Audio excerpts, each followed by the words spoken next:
Hello everybody, I'm Mr. Michael Stogstill, and I'm going to be going over Chapter 1 of Tro's Introduction to Chemistry in our Chem 118 course titled Introductory Chemistry. The title of this chapter is The Chemical World. The first thing that we're going to be asking ourselves is, what is chemistry? And at its heart, chemistry is the science that attempts to explain matter. So chemists, who are the people who practice chemistry, what they're trying to do is discover the relationships between the particle structure of matter, so the very basic building blocks that make up matter, and the properties of the matter that we observe. And we've come to the conclusion that this is actually the way that things operate, that the bulk properties, the properties of matters that we observe in our world, are actually dependent upon very tiny structures that make up matter, that we can't actually see with our naked eyes. So therefore, chemistry, in a more specific definition, is the science that seeks to understand what matter does by studying what atoms and molecules do. So the next question might be, what is an atom and a molecule? And so basically what happens is that everything is made up out of tiny particles called atoms and molecules. And chemists believe that the properties of a substance are determined by the type, amount, and interactions between these pieces. So an atom would be like this guy right here. This is an oxygen atom. It's bound through something called a chemical bond to a carbon atom. And then that's bound to another oxygen atom. Altogether, this unit makes up a molecule. This one specifically is carbon dioxide. This is a common gas. It's something that we exhale out as part of our respiration process. Over here we have an oxygen bound to two hydrogens, and this is a water molecule.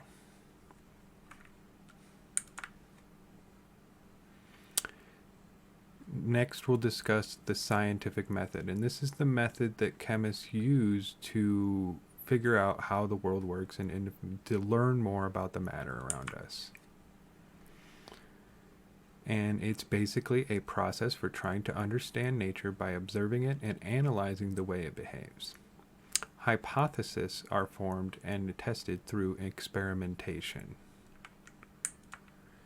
The key characteristics of the scientific method include observation. So first we observe something that piques our interest. We want to learn something more about this thing, and we see that it operates in a certain way. We start to gather information about it. After that, we start to formulate a hypothesis. And what we're doing there is we're saying, I think based on what I saw, I think that this operates in this way. Okay? But I can't prove it yet. I need a burden of proof here. I need to be able to show others that it's definitely operating this way.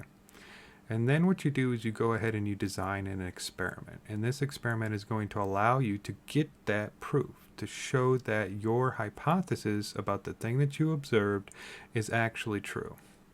And after you've done enough experimentation, then you can start to formulate what they call laws and theories, okay?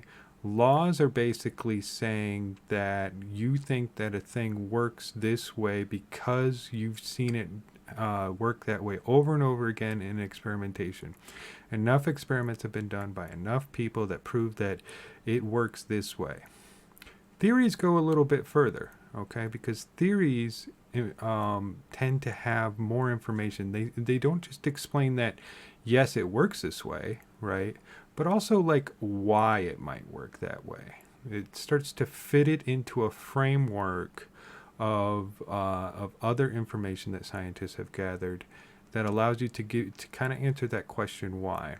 Where laws will only answer questions like what, theories can get us at to why and how something operates that way. So, why aren't philosophers considered scientists? And this might seem like a weird question at first, but really it comes from the fact that originally there were only philosophers, and that science actually came out of philosophy as a discipline.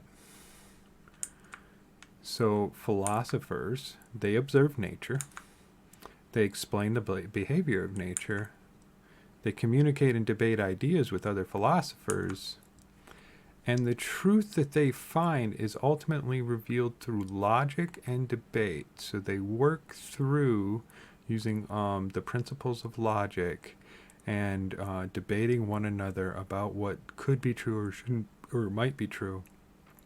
And they arrive at some higher truth, basically through some level of consensus. Scientists, on the other hand, they also observe nature. They also explain the behavior of nature. They also communicate and debate ideas with other scientists. The big difference is that they reveal truth through experimentation. Okay? They're looking for more objective truth. All right? Where this is subjective, a different person could come around and start to debate and change the logic of the scenario. The truth that's revealed through science is objective. It is within the framework of what we now understand objectively true and will not be changed without extensive experimentation. Observation. So this is a way of acquiring information about nature. And a little bit of language here. The information obtained from observation is known as data or data. Both of those words are the same. This word is also its own singular and plural. Okay, so a single unit of data, and then a bunch of different points of information would also be called data. So you could say these data, this data. Some observations are simple descriptions about the characteristics or behavior of nature. So an example of that might be like the soda pop is a liquid with a brown color and a sweet taste. We can see bubbles are seen floating up through it. And this is what is known as a qualitative observation. You're only describing the qualities of the soda pop. Some observations compare a characteristic to a standard numerical scale. So, for instance, a 240 milliliter serving of soda pop contains 27 grams of sugar. All right, so now this is what we call quantitative, because now we have certain quantities, numbers that we're putting to it, and we can now start to develop relationships between it. Okay, for instance, if I double the volume and had 480 milliliters, I know that I would double the amount of sugar, or I would have 54 grams of sugar in that volume.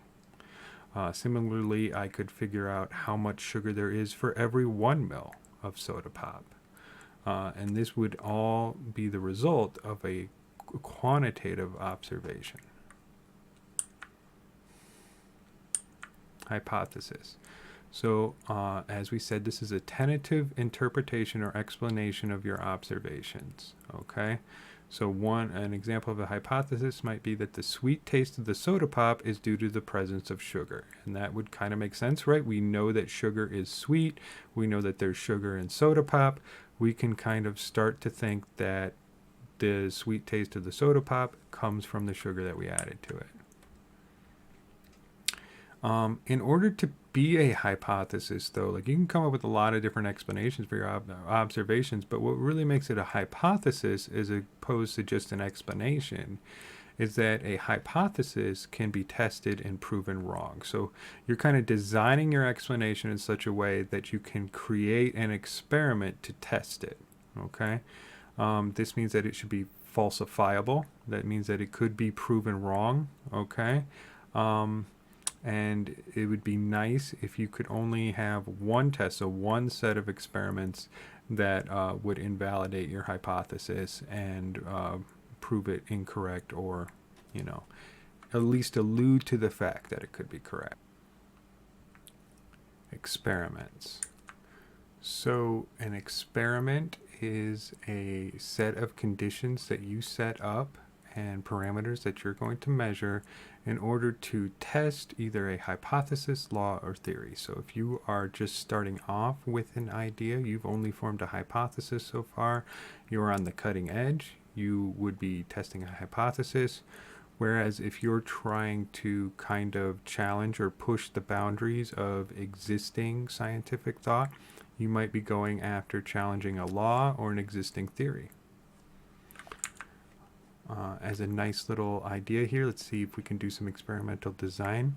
I'm going to give you a moment. Can you think of a way to test whether the sweet taste of soda pop is due to the presence of sugar? So one way that you might be able to do this would be to have two different samples, right? One of which had all of the ingredients that's in soda pop, but no sugar, right? And then another one that had all the ingredients of the soda pop with the sugar. And then you would taste each one, and you would decide whether or not, in the absence of sugar, the soda pop was still sweet, okay? The idea of having all the other ingredients in there still, that's what they call the matrix of the soda pop. It's all the other things besides what we're testing. And we need to have all those in there in order to prove that there's no other ingredient in the soda pop that is causing it to be sweet. So results either validate, i.e. confirm your hypothesis, law, or theory, or invalidate. So they deny, they say that one of these is incorrect, your idea. So if you get a result that invalidates it, you're going to discard or modify. So you're either going to give up and say, oh, I don't know what the true hypothesis is in this scenario. Or you're going to modify it. You're going to say, you know what, I didn't get it right, but I'm starting to think I do now understand what might actually be true. And you're going to go ahead and modify. And then you're going to design another experiment, and you're going to go back at it. So many times experiments invalidate only parts of the hypothesis theory, in which case the idea is modified. So if you think you might be on track, you're going to modify it, you're going to go back, you're going to experiment, and you're going to continue to do that over and over again until you've got a valid hypothesis that you can reliably prove to be true over and over again. And that's when you're in the validate scenario. But it's important to understand that if you are in the validate scenario, that does not mean that you have proof that your idea will always hold, okay? Because you have not necessarily taken into account everything that possibly could happen, okay? One example of this might be something like the theory of gravity. This is a very strong theory, right? We know that gravity exists. We know the way that it operates. We can predict how it's going to behave. We shot rockets to the moon based on these theories, and we know that it behaves that well. We also now know that a lot of our theory of gravity that we've used close to Earth doesn't hold well when you're close to a black hole, okay? So in that extreme condition of, oh, there's a black hole nearby, our theory of gravity, which is very, very strong, even breaks down. So just like that, you might have a hypothesis that's always going to hold in the conditions that are reasonable, that you are living in, that you're recreating.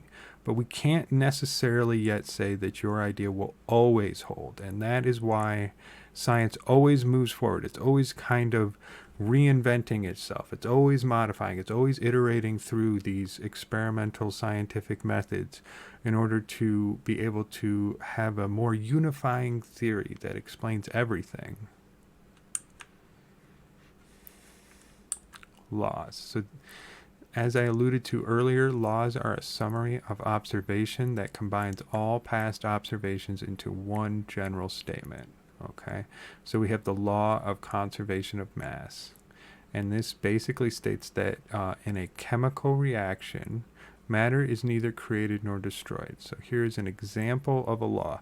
Again, it doesn't explain to us why this is true or how it could be true, okay? But it does state something that is definitely true, okay?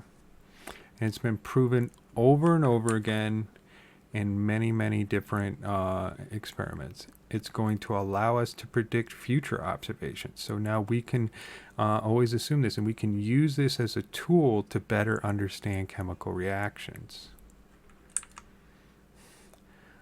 Unlike state laws, so we're trying to make a distinction here about scientific laws versus like a law like, you can't drive too fast or you can't jaywalk. You cannot choose to violate scientific law. So that's just an overlap in language between the two. A scientific law is not something that's you can just violate. It's you're going to have to go way out of your way, because as we said, this is something that's been proven to hold true under at least reasonable circumstances over and over and over again.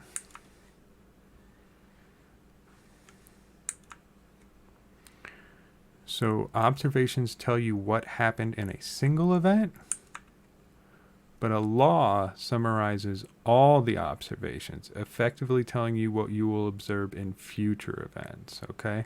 So sometimes people get a little confused about the difference between an observation and a law. Observations are only telling you about what happened the one time, but a law allows you to predict what's going to happen in the future events. So it's like saying, the bird likes to land on this one branch, right? You observe a bird landing on the branch. That doesn't mean that same bird always picks that branch, right? But if you sat there and watched that bird and it always went to that same branch, then you're starting to form a law, right? That it's going to effectively always go to there, and then you can start to predict, that bird's going to go to that branch. Theories.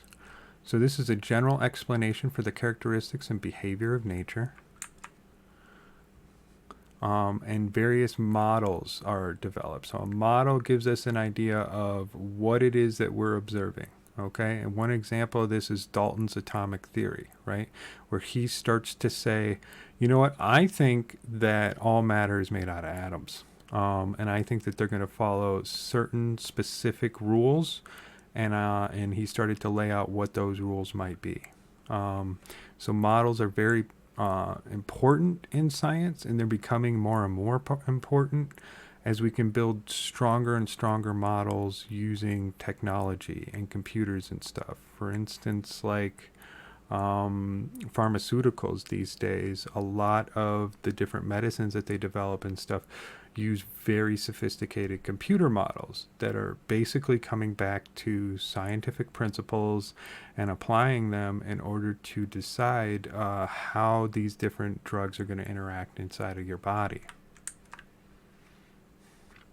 They can be used to predict future observations, just like laws do. So theories contain all the same properties of a law, right? They're just going a little bit further.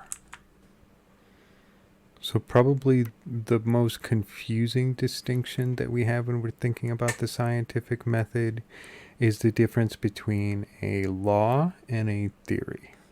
And as I've alluded to already, the big difference is between what and why. So a law is going to answer the question, what will happen?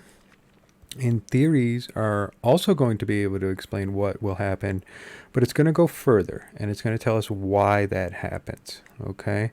And this allows us to extend your predictions to a wider set of circumstances, because we have this extra insight. We can think more about other scenarios in which we might be able to make a prediction as to what's going to happen. So here we have a diagram that kind of explains the scientific method. You can see that it has a lot of arrows going around because it kind of can get a little complicated sometimes. Let's go through it a little bit, one step at a time here. So we start off with our observations, okay? And we're going to carefully note and record some kind of natural phenomenon that we're seeing, okay? Something's got our attention. We're going to start looking at it and collecting all the data that we can about it. Next, if this is an original thing, okay, that we haven't seen before, all right, that we don't have any existing knowledge on, we're going to go and form a hypothesis, okay?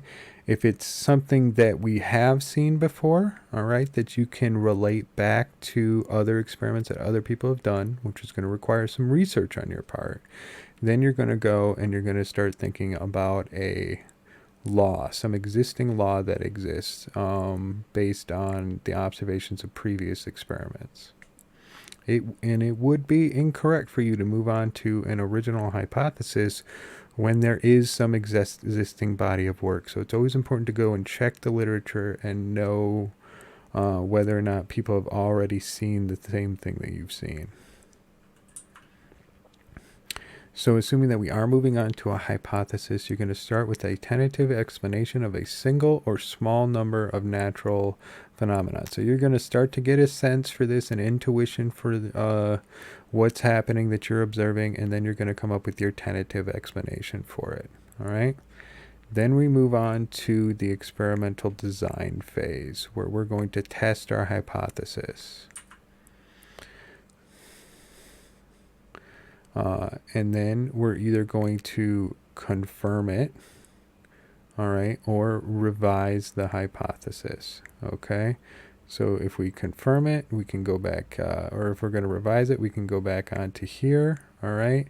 And even if we confirm it, we're also going to go back to our hypothesis, because what we're going to do is we're going to repeat these tests over and over again in a little cycle until we have confirmed that it is in fact true. And we're going to be publishing, we're going to be sharing with other scientists these experiments that we're doing, and we're going to encourage them to go and do it. And we're going to see that over and over again it is true, and that it can be proven experimentally. And we're going to design different kinds of experiments to test it, and we're just going to keep going over this.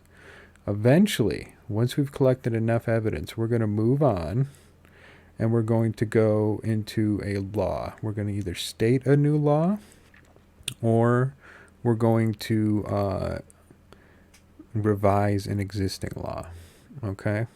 At this point, we're definitely going to need to get other scientists on board, okay? They're going to go, and they're going to start to iterate through this, and proving that your new law or your revision to the law is in fact true over and over and over again, okay? And this process will never end, all right? We're always looking for some way to disprove a law, okay? We're never in science saying, hey, we got this now, all right?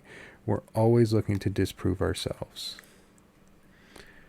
The final thing that can wind up happening is that we have our law, and we eventually develop a hypothesis that gives us a greater understanding, in which case we can move over here to a theory.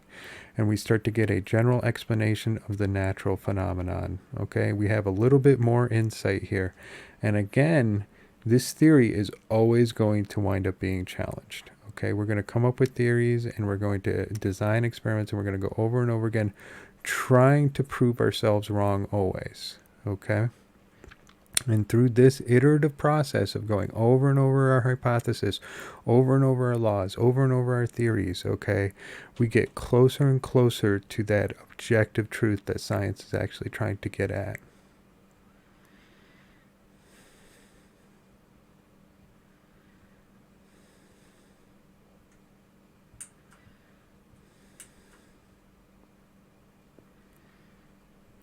So for a little summary here, we'll talk about the relationships that we've talked about between the pieces of the scientific method.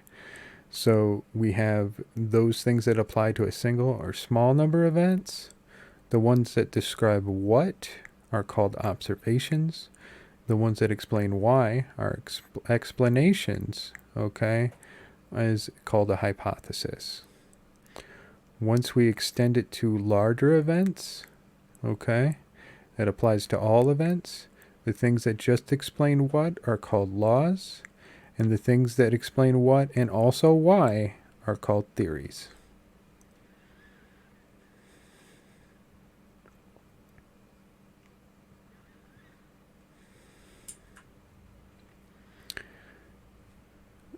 So let's go over an example of applying the scientific method. Okay, you have probably noticed that soda pop fizzes when the bottle is opened. Okay, the first thing to wonder though about that is, why does the soda pop fizz? Okay, so this is our initial observation, is that it fizzes, all right, and we have come up with a question to answer around that. Why is this happening? All right, so a lot of the initial work in science is taking an observation and forming it into a testable question. Okay. Step 2, we're going to gather some information. We're going to examine the soda pop's properties, its color, its taste, etc. Okay? It bubbles and fizzes when open, right? It doesn't necessarily do it when it's in the can. Then we're going to start to examine the soda's composition. What is inside of the soda, right? Because we know that the bulk properties, the fizzing, the liquid form of the soda, all that, it's dependent upon the molecules that are that comprise it. That is one of our basic tenets in chemistry. Step 3, we're going to organize our information. Okay, so again, we know that all the stuff around you is composed of chemicals. The 3 main chemical ingredients of soda pop are water, sugar, and carbon dioxide. Okay, the very first soda ever made was just carbonated water. It was very bitter. They started adding sugar, and they sold it in these shops and stuff. It was basically a kind of an extension of beer, because beer had this like fizzy characteristic to it, but people didn't want alcohol. They wanted something that didn't have alcohol, and so they started making carbon dioxide water, and then they were like, well, this isn't that good, so then they started adding a little bit of sugar. So sugar equates to sweetness, water is what makes it a liquid, carbon dioxide is a gas, right? We know that we breathe it out. We're going to look for patterns next at step 4. We're going to structure determines properties, right? The structure of the components of it are going to determine the properties that we see in the bulk world. So the fizzing, so we start to draw the conclusion that the fizzing of the soda must have something to do with what's in it. We know that if we blow air, a gas, into water, bubbles form. Bubbles are like soda fizz. So the fizz that we're seeing in the soda are little tiny bubbles. We're going to go ahead and we're going to propose our hypothesis now. Okay? Since the only gas in soda, right, is carbon dioxide, the reason the soda pop fizzes is because the carbon dioxide is coming out of the soda. Right? And this is pretty reasonable, right? We know that air, which is a gas, forms bubbles. We know that carbon dioxide is inside of soda. It is not unreasonable to think that the only gas that we have inside the soda is making the bubbles. This is our proper hypothesis at this point. So we've done a lot of work just to get to a hypothesis in this scenario. And then finally, step 6, we're going to test our hypothesis. How would you test it? So one way that you could test it is you could test the composition of the bubbles. We could trap the gas that's escaping and test to see if it was carbon dioxide. That would be one method. Again, we could remove the carbon dioxide and see if it still fizzes. That wouldn't be definitive proof in this case, but it would get us closer to it. And those are probably our best options. So let's take a look at another example from history. I really like this example because it kind of really illustrates how science could be used to come to a perfectly reasonable theory about why something happens, by observing something that is very basic to us all, like why do some things burn? And then through careful experimentation, we actually discovered that it's not necessarily true, and start to arrive at a theory that better explains what exactly is happening. So let's think about what our observations are about burning. Our observations are things would stop burning when, obviously things burn, but things would stop burning when placed in a closed container. So somehow cutting them off from the air around them causes them to stop burning. Okay? Many metals burn to form a white powder called calx. Okay, so we've seen this a lot. It's kind of weird maybe to think about metals burning, but it happens all the time. Like, for instance, in rockets and stuff like that, some of the rocket fuel that they use is actually aluminum powder. Pretty much a lot of metals, if you turn them into a powder, will wind up burning. Metals can be recovered from their calx, so returned back to a metallic form by roasting it with charcoal. Okay, this was a discovery made pretty early, called a process called smelting, and this was used by like medieval blacksmiths and stuff to not only form metals to work with, but also to initially form steel. Okay, so let's talk about our initial theory that they developed called the Phlogiston Theory. Okay.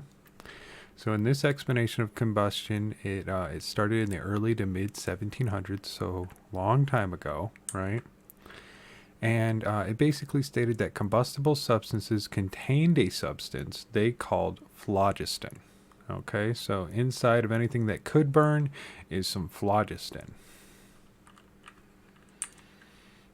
When a substance is burned, it releases all or some of its phlogiston into the air. All right. This is not completely unreasonable if you paid attention to something while it's burning. It is releasing things a lot, right? Smoke, for instance. You can often see water being released. So something's happening there. Something's being released. How does the phlogiston theory explain the observations that we've seen a little further? So when a substance is burned in the open, all the phlogiston is released. Okay, that makes sense. When a substance is burned in a closed container, the phlogiston is released until it saturates the container. So all the phlogiston is building up inside the container. At some point, the container can't hold any more of that phlogiston. That's some invisible kind of gas thing that's in there. And at that point, the combustion stops. A metal's calx is what is left after it releases all of its phlogiston. Okay, so calx is metal without phlogiston. And when roasted with charcoal, the calx reacquires phlogiston from the charcoal. Okay, and the reason that charcoal burns so readily is because it contains a lot of phlogiston. It's got more than enough to give it back to the metal. So how was this put to the test? We've got our theory, phlogiston. Prediction of the phlogiston theory. If phlogiston is lost when the metal burns, then the metal should lose weight when it's burned, right? So if we're giving off all this phlogiston, the metal should ultimately, the calx that's left, should ultimately weigh less than the original metal, because we know about the law of conservation of mass.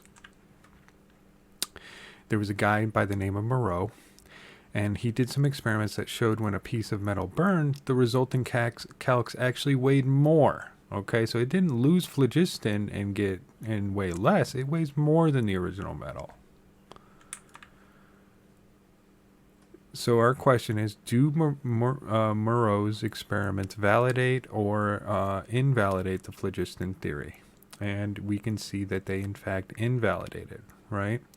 It didn't gain something, it lost something. Or, I mean, it didn't lose something, it didn't lose phlogiston, it gained something.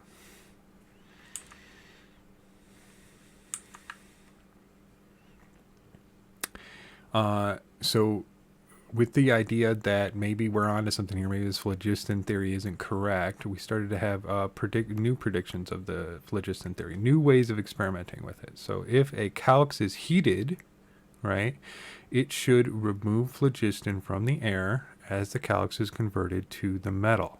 Okay, so if we are turning calx back into metal, all right, and the reason it became calx was by losing phlogiston, then the reverse should be true. Phlogiston should be going back into the calx and making the resulting metal heavier.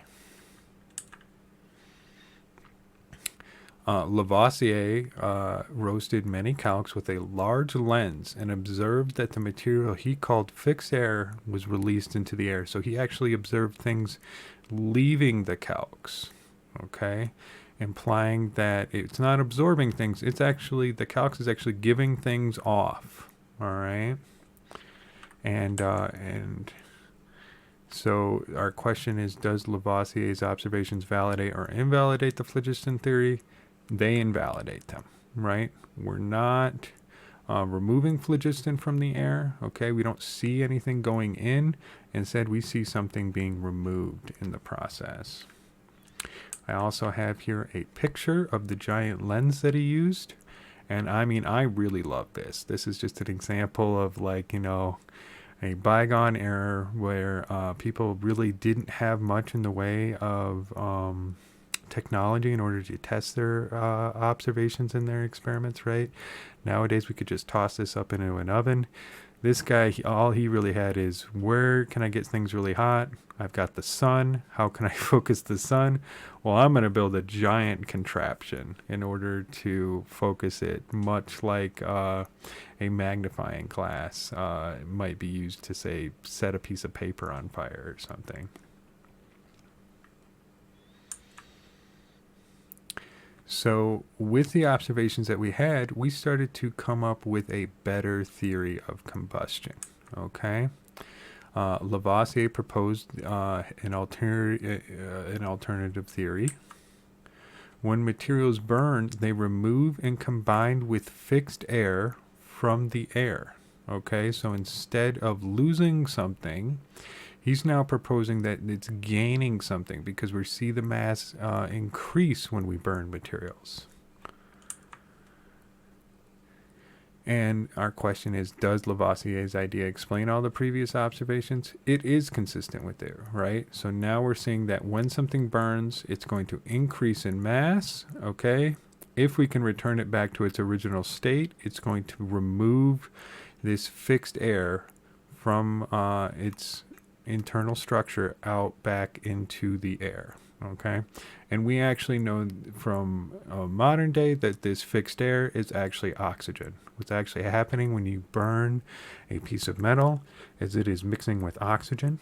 It's forming metal oxides that are going to have more mass than the original metal. And then if you can do some kind of smelting or heating that's going to remove that oxygen back to the air in some form or another, then you're going to wind up regaining the original mass, and you're going to see this oxygen in the form of a gas escape from the material.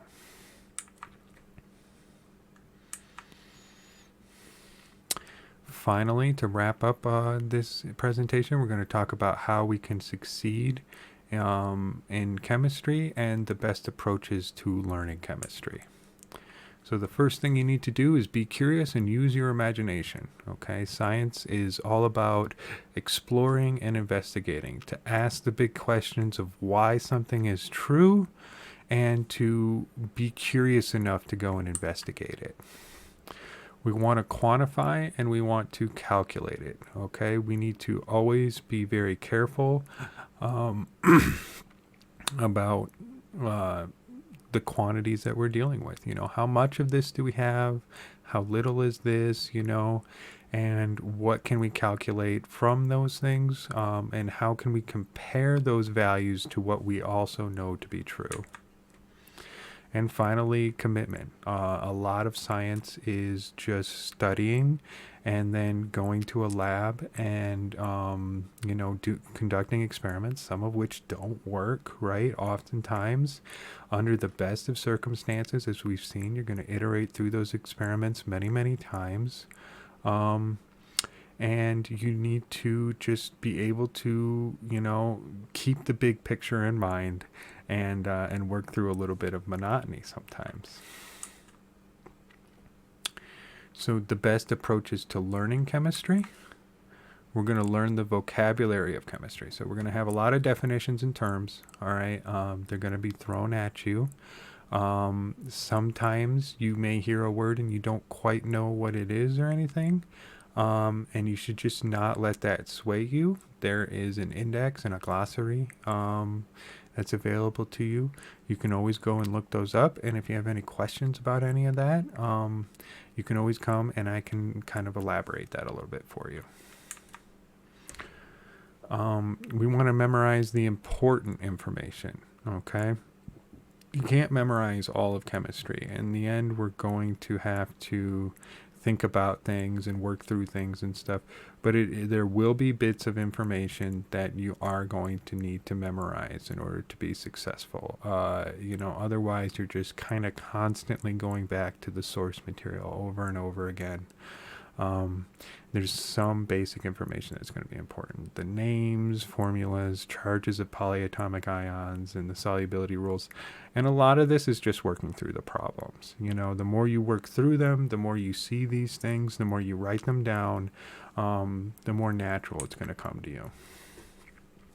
And then we're going to learn and practice the processes, okay? We're going to go through and we're going to do problems. We're going to do the systematic names. We're going to look at the formulas. We're going to do our dimensional analysis where we're looking at our units, okay?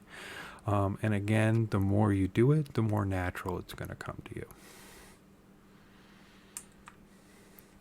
And finally, do the questions and exercises in the chapter to test your understanding and help you learn the patterns, okay? So you got to work through those homework problems. You got to check them. You've got to be honest with yourself about whether or not you really understand them. And you've got to use your resources. You have the book, and you have me as a resource to talk to.